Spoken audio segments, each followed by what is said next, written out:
the name of our show.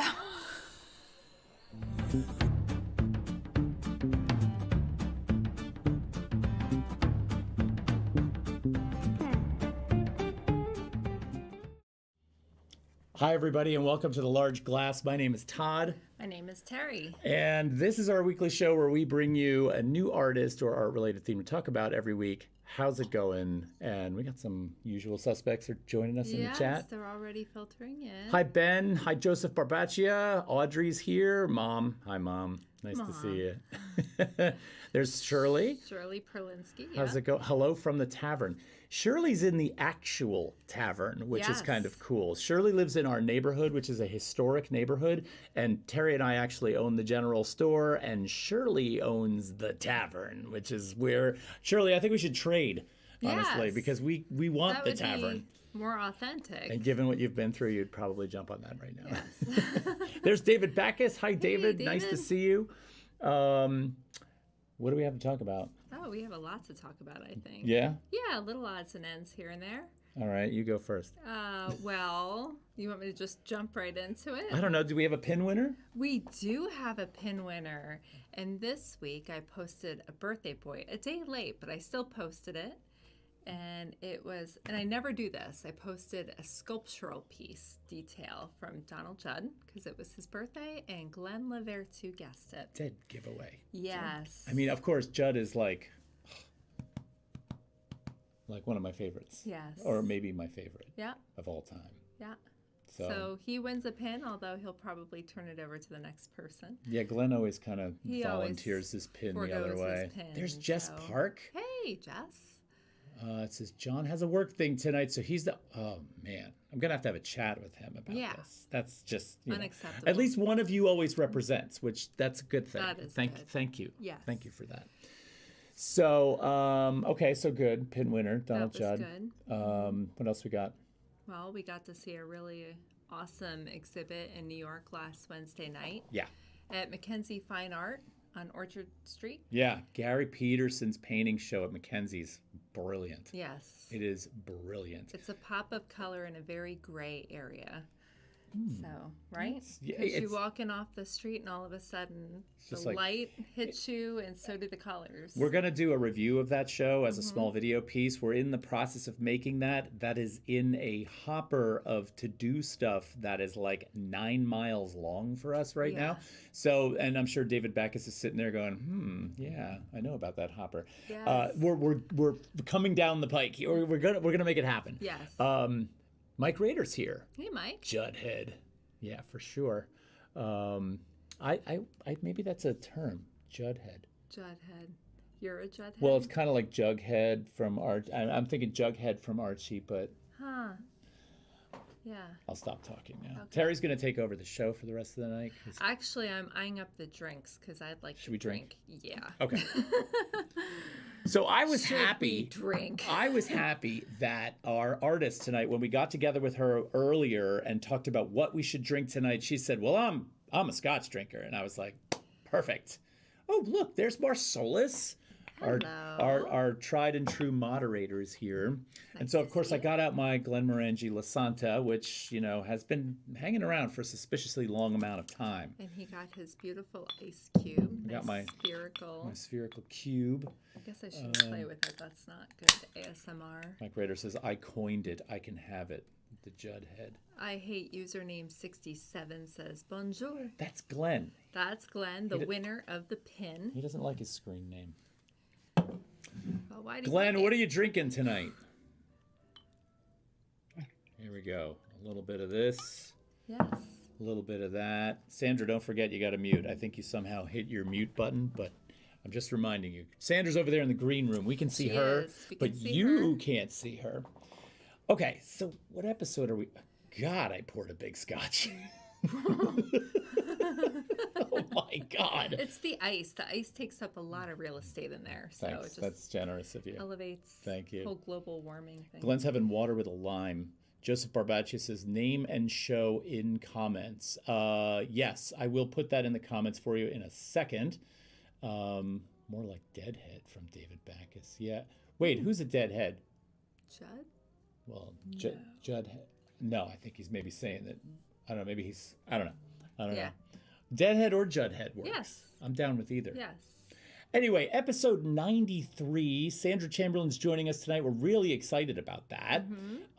63 says nice pour. Yeah, good night, everybody. All right, Yes, cheers. Cheers. Cheers. Let us know what you're drinking in the chat. Good to have all of you as usual. I'll have you know, I haven't had a drink since last week when we went to the Blue Note to see J.D. Beck and Domi. Now, I'm going to put this out there, okay? I'm going to make a controversial statement, and I'm sure Glenn will probably shoot me down. Maybe somebody else will shoot me down. I don't think he will after that. But I'm going to put this out there. J.D. Beck, who's 18 years old, is the greatest drummer of all time. He blows away Gene Krupa. He blows away John Bonham. He blows away Neil Peart. And by the time that kid is 30 years old, he will go down in history as the best drummer who has ever lived. They were amazing. And I say that partially because I believe it, and partially because sitting at our table at the Blue Note while we were watching that performance was a professional trained drummer who was quite good at his craft, at least according to some of the stories he told and what he had been through and who he plays with. And he turned and looked at us at one point and he said, "Do you realize we're witnessing what's considered to be impossible?" Yeah. Impossible. Not to mention, I felt like we were watching history because I feel like they're going to blow up. And they have blown up a little bit. Blue Note Records signed them on. So they're escalating to the top. And I feel like those small venues and seeing them it's not going to be an accessible experience pretty soon. They're only showing 3 times or performing 3 times live in the near future. There was a woman at our table who flew all the way from Dusseldorf just to see the show. Yeah, they were amazing. So we're talking about like, and I have to say, I did post on Facebook a clip, this was on my personal Facebook account, of them playing the only standard they played all night, which was Favorite Things by Coltrane. And it's mind-boggling how good it is. Notice how no one's talking in the chat anymore? Yeah, they're like, this isn't about music. No. What happened was they heard me say he's the greatest drummer of all time, and they all just went click. I'm telling you, go look up. He's really good. J.D. Beck and Domi, D-O-M-I. It's a fantastic duo. So unbelievable.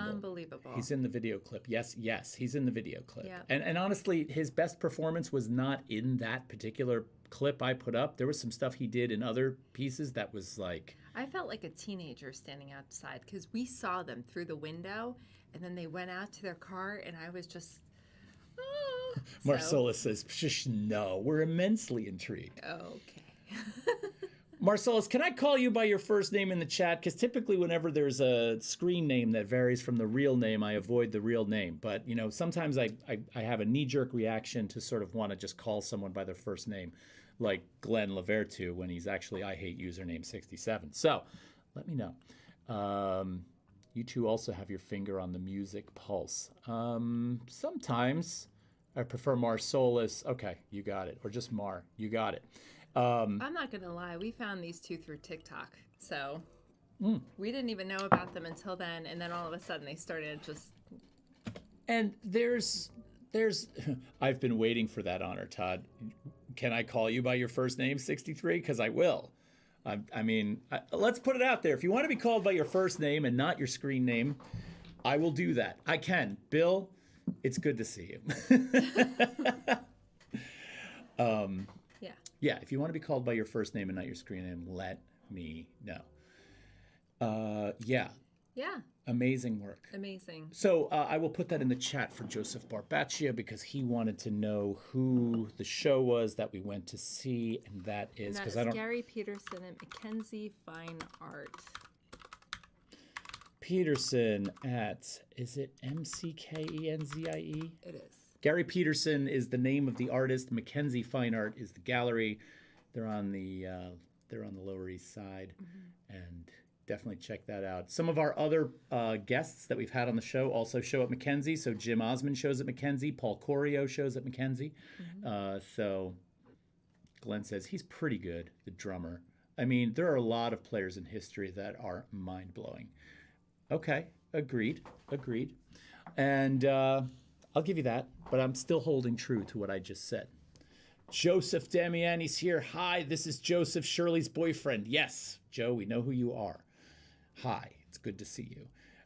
Glenn's like, ha ha. All right. Oh, Marcellus she saw me show clips of them in class. All right, let's stop talking about them. Yes. They're good, but that's not fantastic. what our show is not about them tonight. Not. Our show is about a sculptor. It is. And a damn good one. A very good one. And I have to say that, before you start your introduction, yes. Okay, I have to say that, Terri and I do a lot of like combing of galleries and shows and Instagram and, all kinds of places where we can find connections to people that we either know or maybe hadn't known before. And we found incredible people this way. And Gold Scopophilia Gallery in Montclair, New Jersey, showed Sandra Chamberlin's work, and I didn't even find her at one of the shows. I had seen another show there and then went to the gallery's website and just looked through the artists that they had listed. Mm-hmm. And so I kind of took this stroll through, the website, the Instagram, and I felt such a connection to this work that I felt like we had to reach out and talk. Because I don't know, I often operate from my own interests sometimes. Yeah. Sometimes. And well, this she's was a fantastic sculptor, so. Well, why don't you start us off? I can certainly start us off. So tonight's artist is a sculptor who lives and works in Montclair, New Jersey. Her education includes a BFA from Indiana University as well as an MFA from Tyler School of Arts. She actually has taught at Tyler as well as MSU. She's a grant recipient from the New Jersey State Council on the Arts and has been making sculptural work in her Montclair studio since the 1980s. For everyone joining us tonight, please give a warm welcome to Sandra. Oh my God, where's the curtain button? There we go. Chamberlin. Hi, Sandra. How's it going? Great. Cheers. Cheers. Yes, cheers. Yay. By the way, what scotch are you drinking tonight? This is my special one. It's Dalwhinnie. Dalwhinnie. When I go to a bar, I just have I have Johnny Walker Black. Okay. I like the color. The color of that is very fair. It is. Well, ice cubes have melted. It's normal, but it is a lighter scotch. Okay. Huh. Here, taste. Thank you. It. Thank you. I will. Thank you. So we're excited to have you. Thank you for coming on the show tonight. Oh, I'm so excited to be here, and it's great to meet the two of you. When I was looking at your works, I loved it, and I also felt a very strong connection. So I'm looking forward to this. Yeah, it's funny. You and I had kind of communicated about a number of things coming on the show and, organization of slides and all that. And then we kind of had a quick, in the middle of all the flurry of activity, a quick little exchange about some commonalities in the work. And I thought, we got to save that conversation for we got to have a sit down and kind of talk. We should exchange studio visits. Great, I love that. Yeah, it would be good. So Terri usually kicks us off with the first question. I do, and I just want to remind people, if anyone has any questions for Sandra, please type them in the chat, and we will get to them as soon as we can. But Sandra, typically what we start off with, Todd and I have been really diving into your work these past couple of weeks, so we're very familiar with your portfolio, but some of our viewers aren't quite familiar with it yet. So usually what we have an artist do is to describe your work and what it is you do. Okay. My main material is wood, and I have a giant wood shop. Half of it right now is a blank. It's a void. It's just white walls. I'm about to embark on a new body of work, and I'm very excited about that. The rest of it is all tools and wood stuffed everywhere. And so I think that I am very interested, first of all, in understanding what it is to be a human being. What am I? What is this thing? What is our experience? What are our capabilities? How can we move our bodies in ways that can be meaningful? Because it's very physical.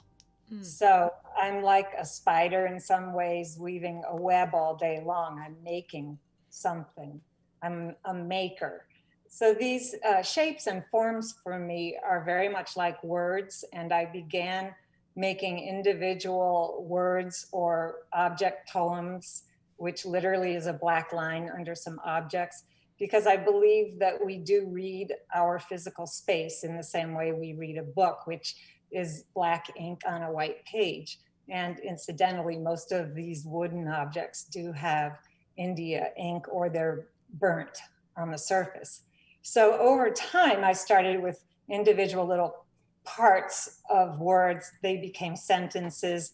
And in my last show, I basically had a mural. It was 38 different forms on the wall. And I think of that as a cross between the Museum of Modern Art and the Museum of Natural History.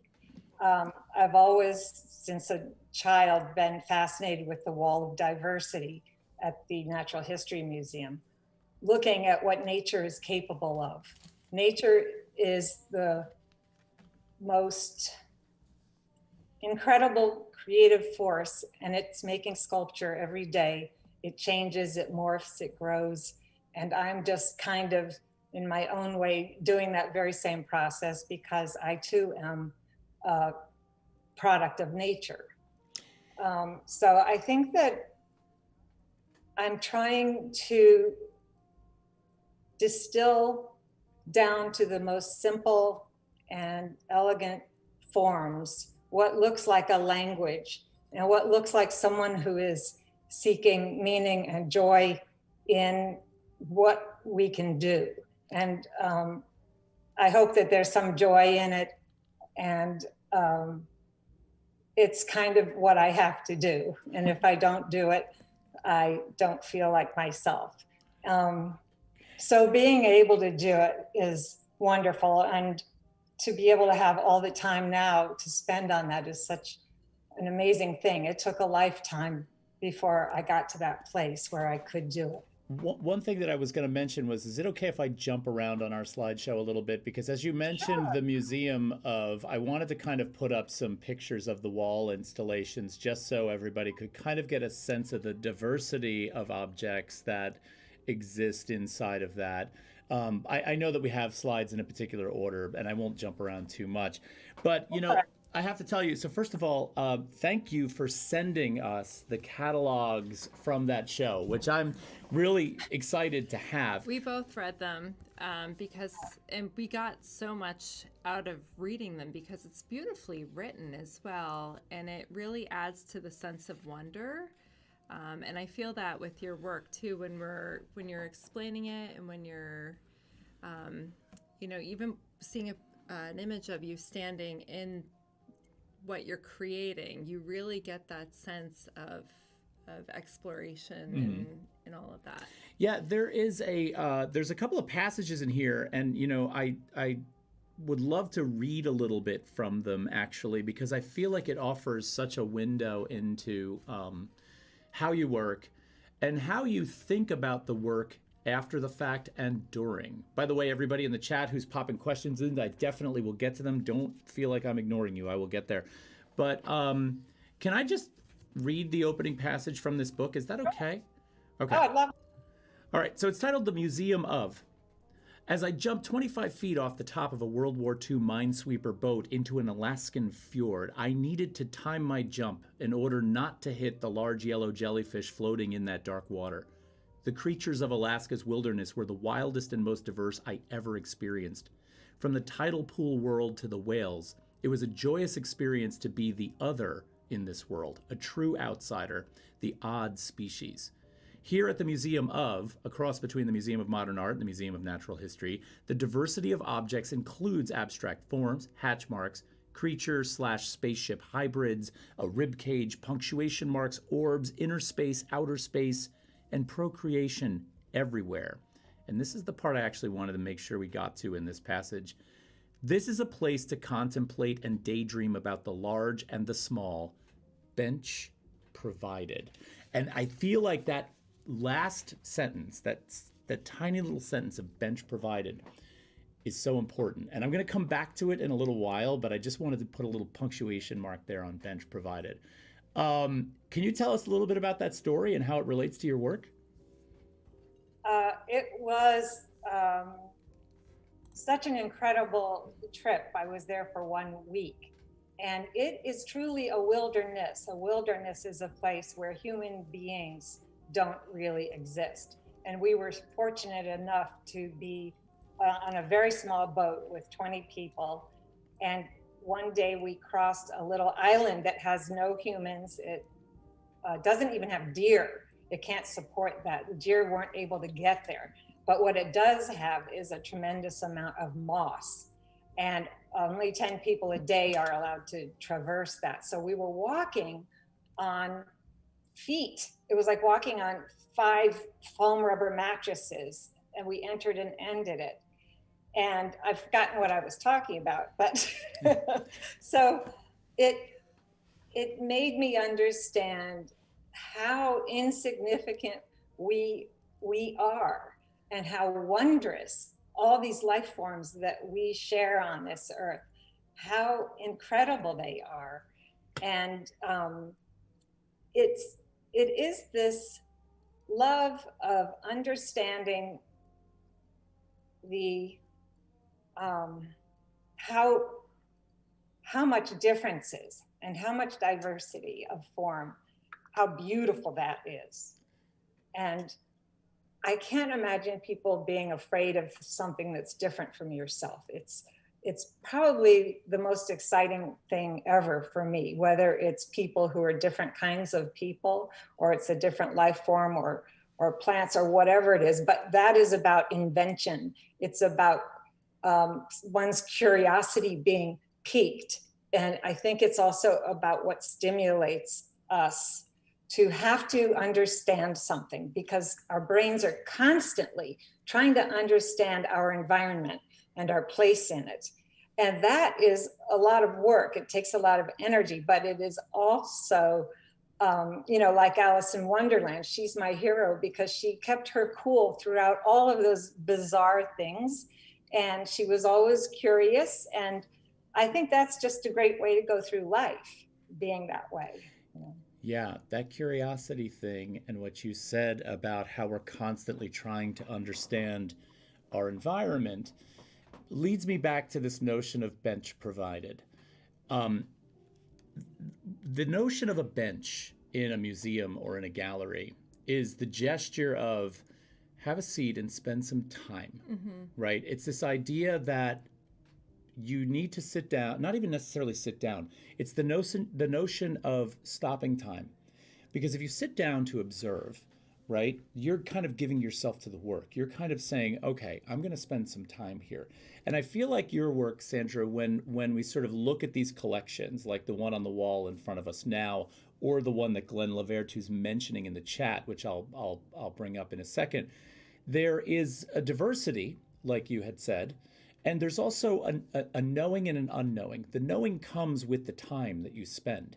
It's almost as if there's an unfamiliarity in this sort of vast selection of things that you present to us.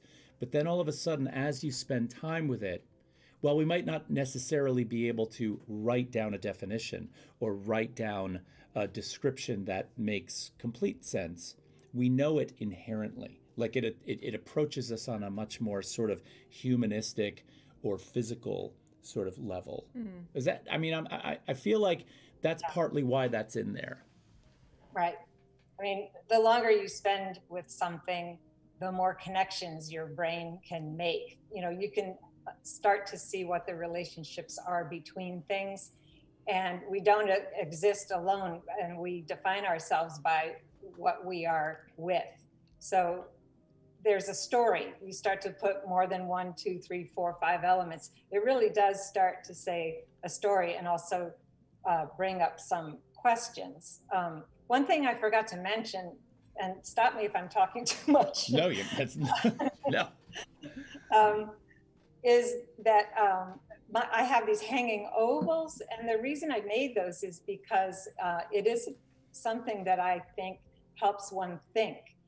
In the Metropolitan Museum, there's the Astor Court, which is a philosopher's court, and it was brought over from China. It's it has a skylight in it. And everything is done in order to stimulate the mind while the philosophers or the students sit there and think about what they want to think about. So I thought to myself, well, if I were to make something that would help me think, what would it be? Ooh, yeah. And I came up with ovals. These move very slowly when there's a little breeze or wind. And they are like thinking tools. And so I kind of hope that many of my pieces have that effect on people. That's interesting because Glenn says in the chat, he says the wall itself with all the objects on them seems to be between a composition of a painting or drawing and a natural history ethnographic museum display. I'm thinking of the bell silt gongs on display in the Oceanic Art Halls at the Met. I'm wondering if those types of displays have significance to your work. I don't think I've seen that one, but I, as I said, the Natural History Museum was a very important. So I can't speak to that one in particular. Mm-hmm.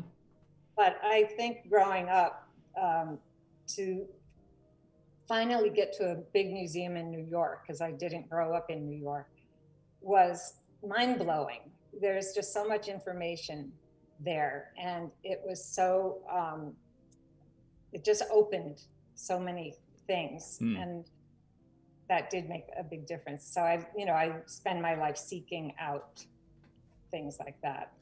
Gotcha. As well as natural things. There's another question in here, and by the way, if I do skip over you, it doesn't mean I'm not coming back to you, so don't worry. But Mike Rader jumps on to that a little bit, and I'm going to grab the next image here because I feel like it pertains to what he's saying. He says, I can see where Sandra says she reads the space in the room. These read like a code, ... splash, stop. Does Sandra take the speed into consideration when we are reading these, dot versus dash, etc.? They feel similar to word problems. Loving these. Oh, thank you.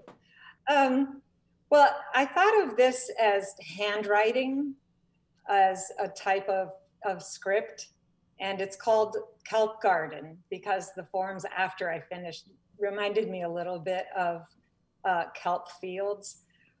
And movement is very important to me. I am a swimmer. I swim at the Y 4 days a week, and I'm very in touch with water and movement. And my sister was a ballet dancer. So I do always want to feel that my work moves, and I'm very happy that you had that sense. Let's see. You have somebody named Olivia Michaels on YouTube. How do you start your creative process? I'm going to jump into a couple of other pieces while you talk about that. Hi, Olivia. That's my daughter. Good question.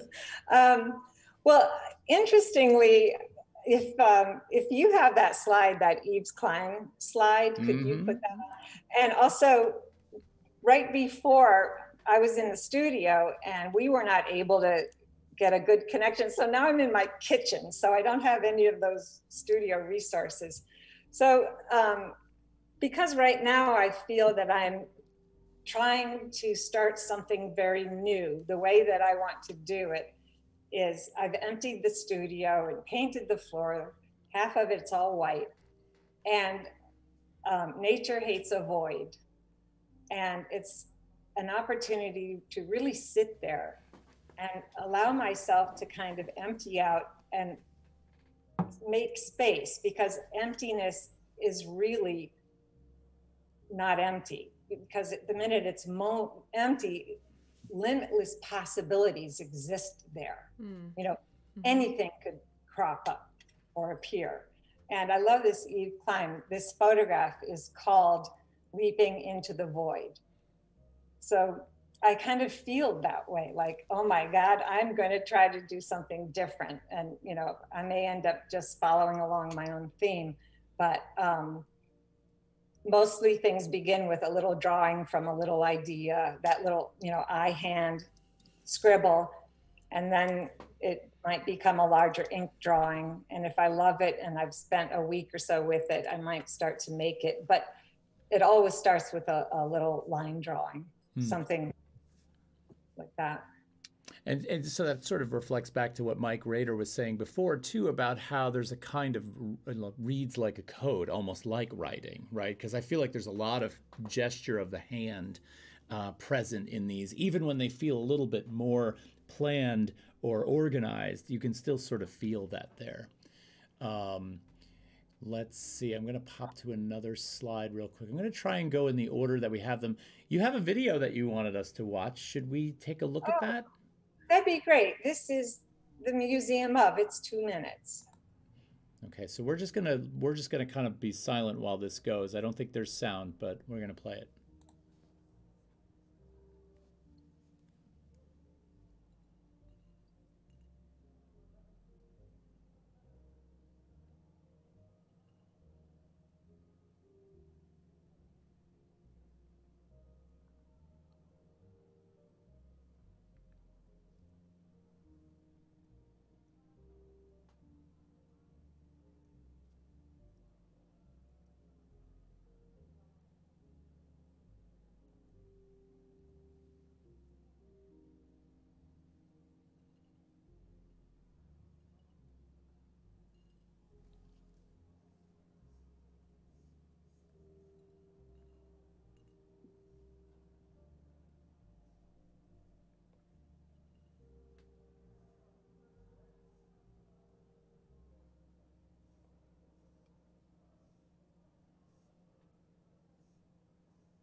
Oh, I love that. I love that. Thank you. So I saw a lot of things, in this. So this was the Space at Gold in Montclair, correct? Yes, she's Jen Robluski. I have to thank her. She's the one who gave me my first big show. And it's a great space. It really is. And I love the work that she shows there. I saw a couple of things that were reflective of some of the comments, particularly, Glenn's and Mike's around this notion of obviously the sort of ethnographic museum, but also the ... thing that Mike Rader was talking about. Well, when you sort of combine these things, I have a feeling, just based on what I'm looking at, I feel like there's a lot of consideration given to the forms. There's a lot of consideration given to elements of balance and elements of linearity. But do you give, what is it I'm trying to say here? I'm thinking about the forms on both an individual level and as a group. That's actually where I was going to, because when you're, the one big thing that strikes me is that you're looking at relationships, not just to pieces within a piece, but also with other pieces as well, the way in which they're displayed. And my question is probably a little bit different than yours, because I'm curious as to how the genesis of these ideas come from, because you're creating a sculpture, and then I'm just wondering what happens like in this process. So do you create a sculpture and then you start thinking of another sculpture, and then does it add on? And are you looking at the relationship, like how they're reacting to each other to build onto it? Do you work from sketchbooks and map it out a little bit? So like there's such an important relationship going on to them when you're starting to present them. Right. Yes, yes, and yes. Interestingly, the work began on the left, once again, where a sentence begins. Mm-hmm. And I started with those forms. And I always like to try to place very different forms next to each other, just because I think it's exciting. So what happened was I started on the left, and I ended up just working, toward the right, and doing drawings and placing the paper drawings on the wall and trying and moving them around. And this really weird thing happened all of a sudden. After halfway through, I started making these weird little creatures, which I call finger tails, because the tails, I had to use my hand in order to model. How do you get in order to model them? So they begin to speak to each other on the wall, and then it's like a three-way conversation all of a sudden. When I get enough of them up there, Mm-hmm. they start to talk back, and it became really this interesting unfolding that I felt almost like a participant in. I'm realizing there's some really important questions that have happened that I've missed. So 63 says, sorry, I missed something. Are these all wood? And I think all the ones we've shown so far have been, but there are ones that are not. These aren't wood up on the screen. These are bronze. These are bronze. Right. Everything else is wood unless it's white, and then that's paraffin. Mm-hmm. Gotcha. And then let's see, there was also a question earlier by, Joseph Barbaccia asked, Sandra, do you keep your finished pieces in your studio while working on a new series?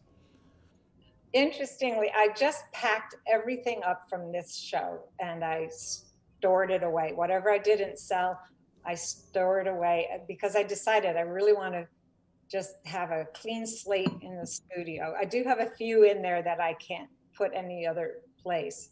And I'm a little concerned they're going to be influencing me. So I didn't always do that, but this time I did.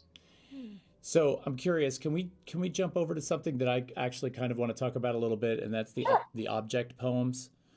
Sure. I love these, and I feel like, as a piece of sculpture on the wall, they kind of live somewhere interesting. To me, they live somewhere closer to a drawing than they do to a sculpture in an interesting kind of way, even though they are physical forms that are on a wall. Can you tell us, just tell us a little bit about these before we jump into other questions? Well, they're barely sculpture, and they are very much drawings. The wood is about 3/8 of an inch thick. And I did an ink drawing. After doing a little pencil drawing in the notebook, then it becomes a 2-scale ink drawing. And then literally I trace that drawing onto the wood. I make the wood thinner, I plane it down, and then I cut them out. And they do have shadows and they do have a presence, but they really are drawings and barely 3-dimensional. So then object poems, which to me is also another interesting thing, because the notion of a poem and how poetry, in language kind of relates more closely to the form. The objects here are reduced. They're sort of distilled down to a much more simplistic form. Mm-hmm. Do you find that you are thinking of a literal translation in these things, or do they function more on that formal kind of poetic level where the objects kind of relate to each other in the formal way and suggest this notion of interpretation? They're not literal, although on the right, that is very much a hill for me. It could also be other things.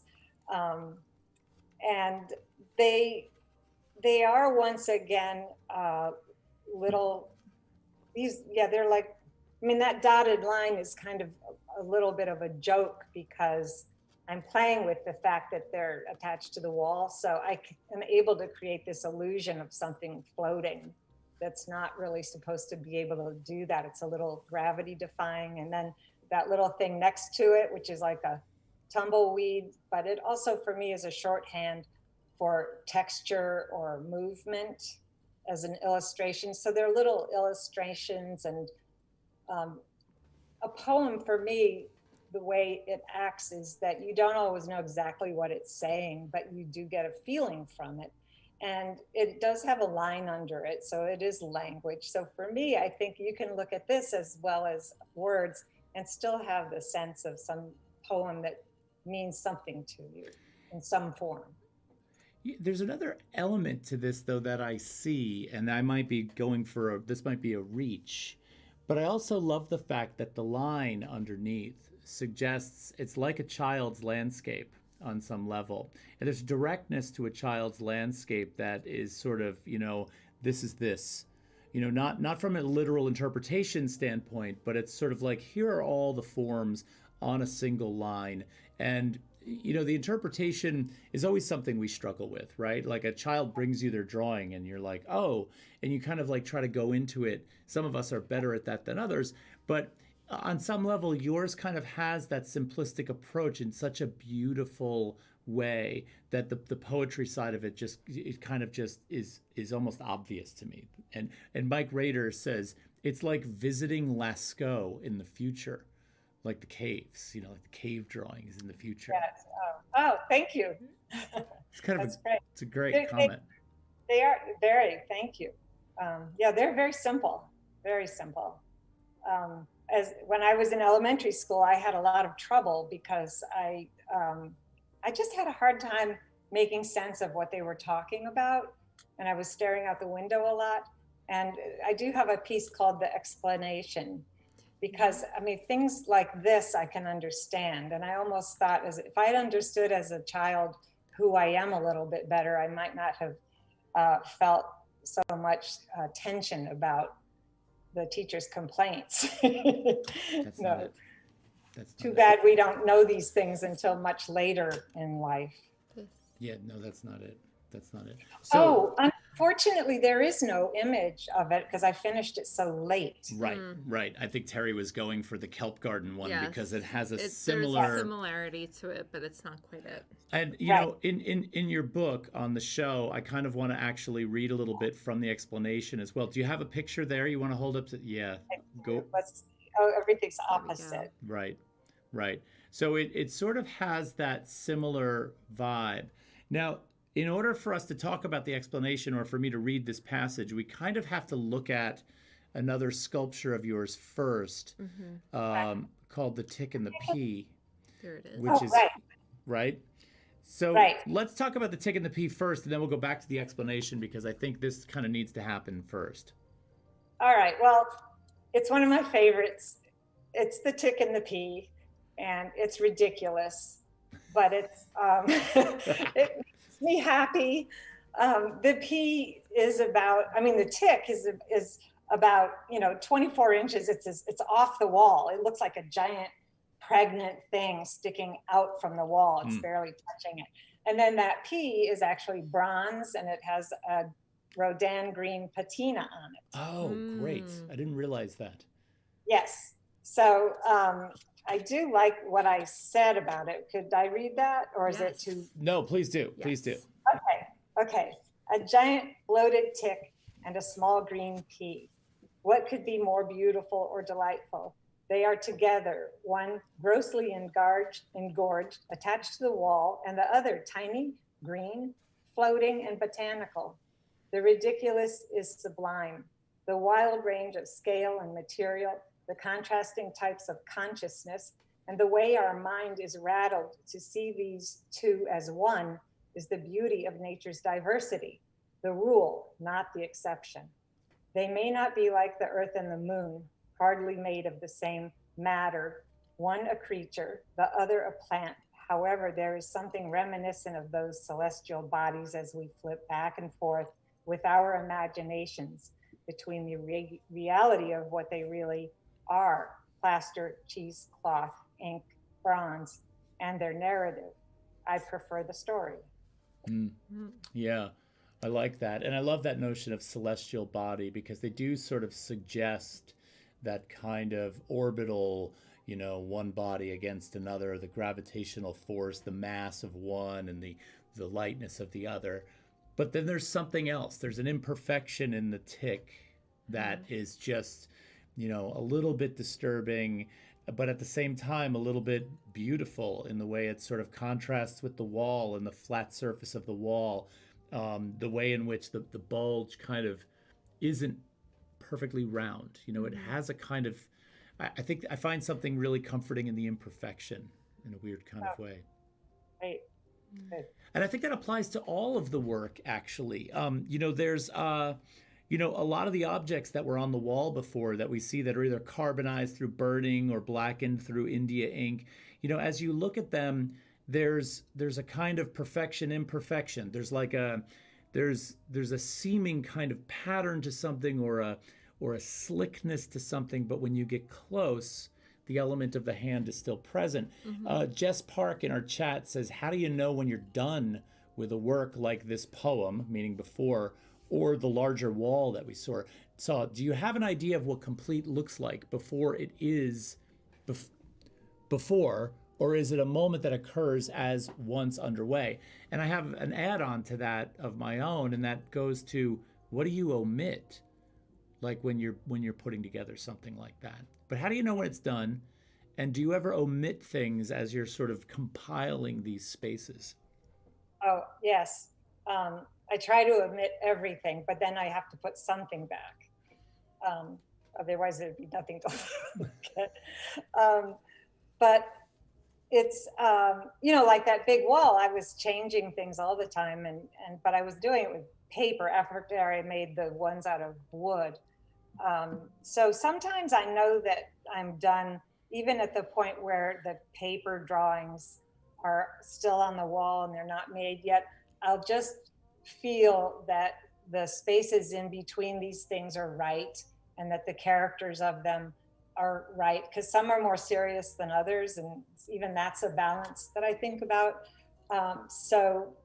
You know, with different pieces, they're done at different times, but because I'm making things out of wood, I generally have confidence sometimes from the drawings themselves. And so I can mess up the ink or the pencil or whatever it is as much as I want until it just kind of feels right. Right. And then I know that from the drawing, I'll be happier when it's in wood, because I just love that transition of the 2-dimensional to the 3-dimensional. I do go back in and change things. You know, we do all change our minds sometimes. You know, I've always loved sculptors' drawings more than I love, you know, like a plan for a painting, because there's something about the way a sculptor understands how line functions on a page to imply the notion of dimensionality, rather than getting too literal with a kind of like, you know, rendered quality with drop shadows to say this has dimension. It can often be expressed in a single line. And Sandra, your work like does that in both spaces, right? So the line, and I haven't even seen your drawings, but I feel like I have seen your drawings because I'm looking at your sculptures. Actually, I just want to redirect us back, because this conversation, it started with the explanation. And we're talking, right? So we're talking about the tick and the P, and it's interesting because we're talking about like, how do we know when we're done? And sometimes certain sculptures lead to the genesis of another sculpture. And then we had started talking about the explanation, and the explanation was meant to coincide or evolve off of the tick and the P. And that's this one right here, which we don't have. So the explanation is 10 feet long, and it was meant to be on the same wall with the tick and the P, but to the left of it. So if it was another object poem, it would have been the explanation, the tick, and then the P. And I have to say that in this piece of writing that you did with this, the explanation is both capital E and lowercase e, which I think goes a long way to talking about how you feel about the content of your work, which I completely relate to. But can I read this real quick? Sure. Okay. The explanation, with a capital E, was originally intended to be on a large wall to the left of the tick and the P, just as you described. The explanation was there to illuminate the meaning of the tick and the P, the cornerstone of the show. Such a simple thing, the tick and the P, but not so simple. It speaks of relativity, how one thing in proximity to another changes both and creates something new. Surely an explanation is needed. Explanation with a lowercase e. Those are my words, not the words of the writing. I was constantly perplexed in elementary school and did not readily understand what they were talking about. This is the kind of explanation I would have understood. As an adult, I find it very comforting to finally have a real explanation, uppercase E. It can be put next to anything, but it's best to have one's own at home. Just sit and daydream in front of it, and all will be explained eventually. And I love this notion of how proximity and meaning are built together rather than meaning being built as this secondary thing. And I want to go back to the bench again. Bench provided, where the bench and the ability to sit and look at how objects sit next to objects and collections sort of develop new meaning as parts. The sum becomes greater than the assembly of the whole, of all the different parts.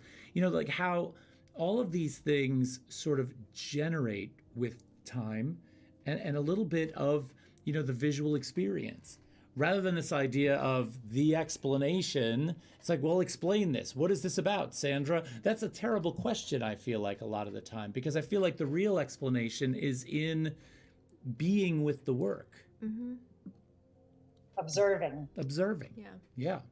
And even with object poems, when you look at them, I mean, it's really what the viewer also brings to it that completes that poem. So the time that you spend with the work is really integral to the piece itself. Right. So right. Yeah. Agreed. You're completing that. Joseph Barbaccia says imperfection equals wabi sabi. Do you know what wabi sabi is? Yes. Yeah. I think that's actually really relevant in this work, and I love that reference. He also asks about the object poems. Would you flip these around if you showed them in Asia, as if the reed were in the opposite direction? No, I'd make them upside down. That's a good question. I like that.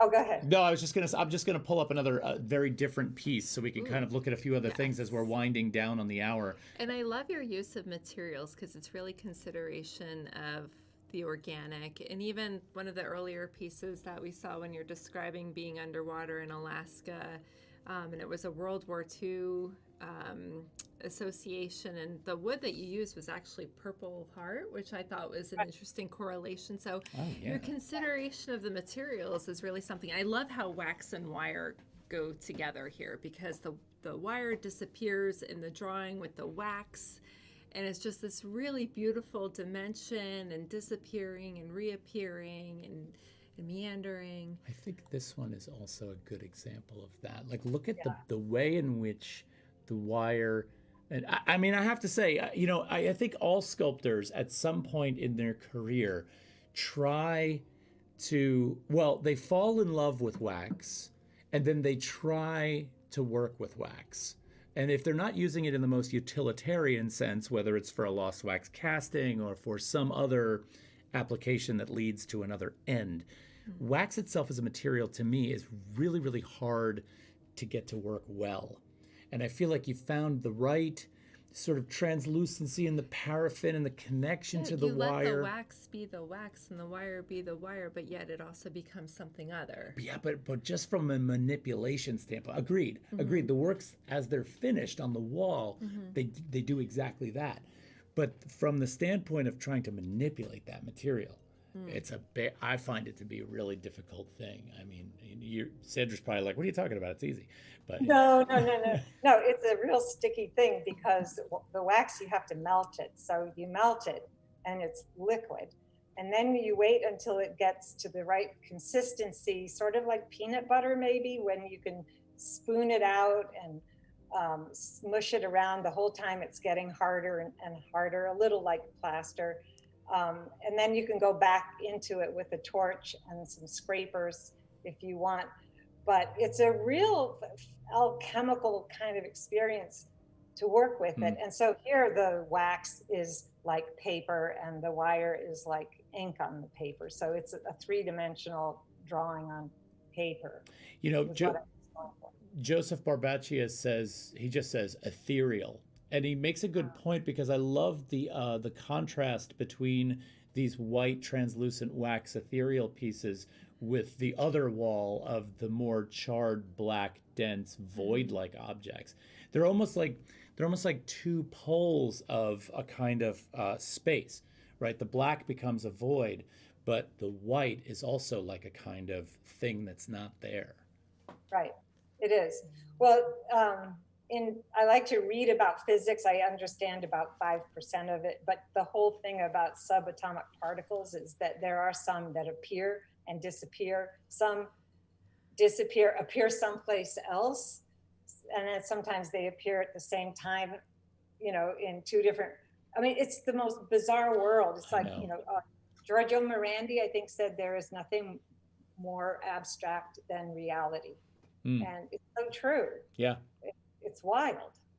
Yeah, I'd love to know where those particles are going, like what planes they're passing through. I mean, that's a whole other conversation, but I really enjoy that as well, actually, because I think what it does is it calls into question all the materials that, the thing about sculpture and our love of materials, or our physicality or our handling of those materials is, we think we know what we're doing, because by the time we place a piece on the wall, it suggests that we've had enough experience with that material that we can manipulate it to something we're satisfied to show, right?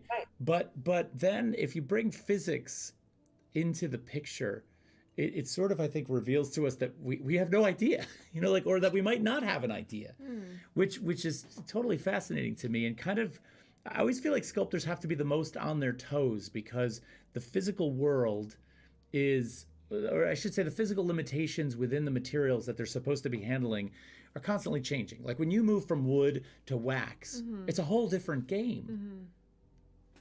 So. Yeah, but that's exciting because it's just more stuff to learn, and it is true.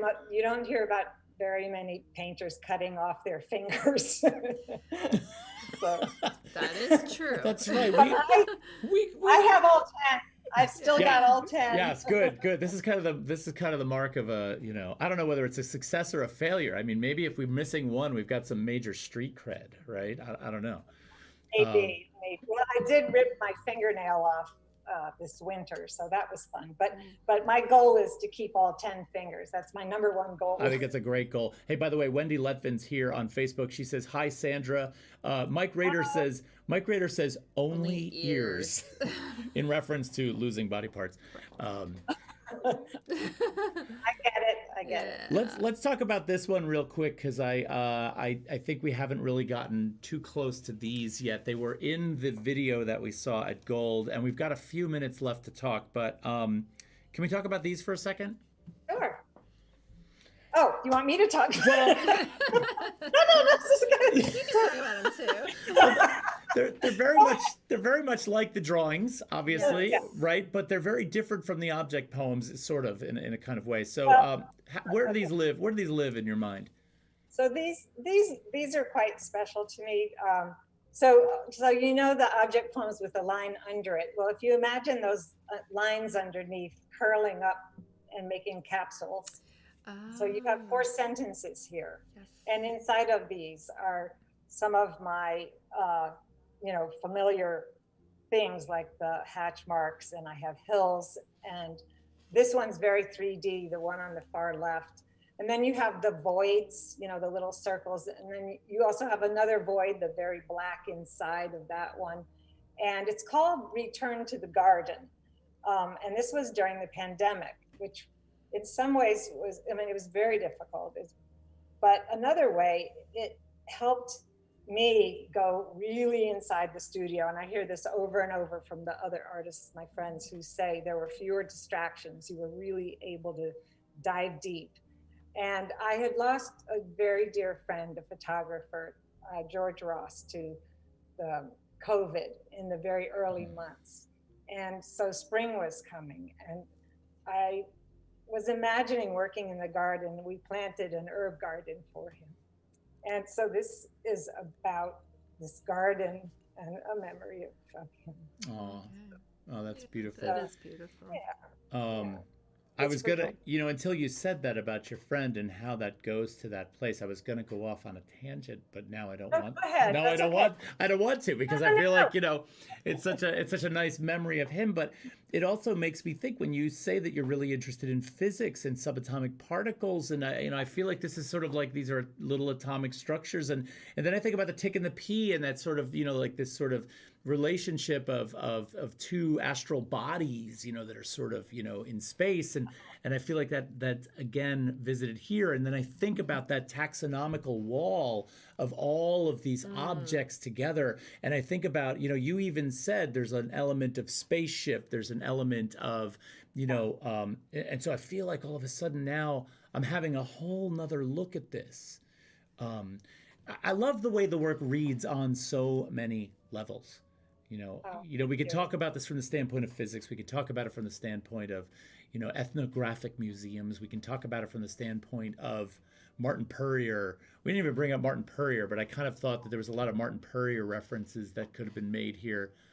But we're running out of time. We are out of time. I mean, I feel like, I know. We barely touched. We barely scratched the surface with you, Sandra. This is frustrating. I have never spent such amazing time with bartenders in my life. You guys. Wait, we're not tending bar. We're drinking. We're drinking. We're patrons. We're patrons. I'm coming back to this bar. I love that. I love that. I would love that. This was good. Yeah. Sandra, thank you so much. Let's see. I want to go through some real quick comments. It says, my mom says, love Sandra's works, one of my top favorite shows. That's big. That's big coming from my mom. Thank you, Mom. Let's see. Mike Rader says, enjoyed the work, Sandra. Great show. Joseph Barbaccia says, bring her back. Joseph wants to know real quick. He says, boring question. How are these attached to the wall? There are holes in the back of the pieces, and then there are kind of like 1/4-inch cold rolled steel round bars, and so it's precise. drilled into the wall. You hope there's a stud there, otherwise you figure it out. But it's simple. Love it. It's like a little hole and a peg. Got it. Well, Sandra, again, thank you so much for joining us tonight. We loved having you on the show. Thank you. And if you want to hang out in our, we'll call it the green room. The green room. If you want to hit the mute button, we're going to be on for just a couple more minutes saying goodbye to everybody, but we'd love to chat with you afterwards. But thank you so much. We'll talk to you soon. Thank you, everybody who watched. Thanks. Absolutely. All right. We'll talk to you soon. All right. Let's pop back over here. That was awesome. That was awesome. And we barely scratched the surface. We really did. There's so many other pieces to talk about. And so many other things. And this book is lovely. I know. It's so good. So and, we didn't get to. So she sent us a package. And, Mike Rader, if you're still here, this is a little pack of cards. Yeah.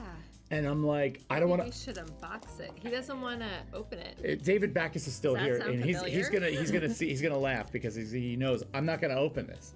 We're gonna have to do a white glove special. Right, a white glove special, and then the two lovely books. Yeah, and the two lovely books are great. There is, when you think about the notion of the museum, right? The glassine wrapped artifact. I mean, the aesthetic and language of museum culture is so perfectly embedded in the work, and I could talk about that all day long. If you guys want to have a 12-hour show on this, I will happily live stream that and just talk until you're all, nicely bedded down and asleep. Ooh. I hate username 67 is asking how he can get the book.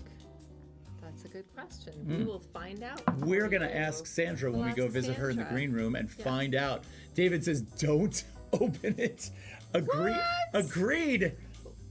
Look, that is a seal. Whose side are you on? That's Open it. You want to see it. Let's see. I'm going to go down the thing. Joseph Barbacci says, TNT Dynamite. David Backus, thanks. Great show. Ben says, great show as always, guys. Thank you, Ben. We love that you have been here for every single... Farrington is here. He says, fascinating show. Hi, Farrington. Hey, nice to see you. Thanks for coming. David Backus says, mint. Yeah, yes. I know. Mint condition. Mint condition. She's angry with you, David. Let's see. I will find out on the book. Gloves, yes. You guys are all awesome. Yes. We loved having you tonight. Yes. So next week, we have Matthew Collings on. Okay, listen. Go look up Matthew. So Love him. Matthew Collings is a big deal. Matthew, if you're watching tonight. I have a drawing of his. Yeah, we. So excited. So, and also he is in England, so he is going to be up extra late to be on our show, which we also are very thankful for and excited. So when you see this guy's work. He's also a very famous art historian. He's got YouTube videos out of the wazoo. So you can go check him out. But Did you say the word wazoo? Yeah, and I contemplated it for a second. I'm like, I probably shouldn't say that, but I did. So anyway.